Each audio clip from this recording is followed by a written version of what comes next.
She texted me at 10:47 p.m. No greeting, no smiley face, just, pick all 5 or don't show up. 5 as in her gift list for her wedding. A luxury apartment in Karachi, a BMW, a diamond necklace, a Rolex, and a Chanel bag, the cheapest, ironically, at 10 lakhs. I stared at the screen until my eyes burned. Then I typed back one word. Okay. Backstory setup, establish the relationship. My sister Aisha and I used to share a bedroom growing up. 2 beds, 1 desk, and a ceiling fan that rattled in summer. We whispered secrets under the covers, shared stolen chocolates, and swore that no man or money would ever come between us. But life has a way of bending promises until they snap. When she got engaged to Raza, the flashy businessman who always smelled like imported cologne and arrogance, I was happy for her. I really was. Even when the wedding budget ballooned, even when she joked that my successful job meant I'd finally be useful. Discovery of betrayal. The list arrived a month before the wedding. No if you can, no I'd be grateful. Just a PDF, neatly typed, with prices attached, as if I were a corporate client being sent an invoice.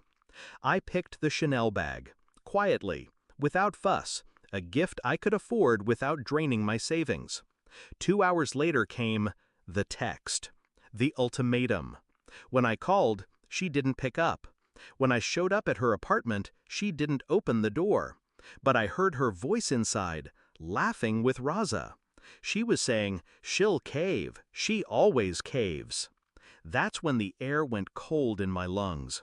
Not because she was using me, but because she thought she owned me. Shift in mindset, strategic planning begins.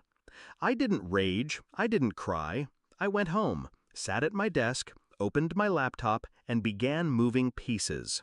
Aisha had always been careless with her trust. Over the years, she'd given me passwords to help her with online stuff, her streaming services, her email, and, most importantly, the joint account she'd set up with me when she moved abroad for a year, the account where her fiancé had been transferring wedding funds. Execution of the plan. Step 1, revoke her access. The joint account was mine on paper, she'd added her name for ease. A few clicks and her logins were useless. Step 2, cancel the deposits. A short, polite email to Raza framed as financial restructuring. He didn't question it. Not yet.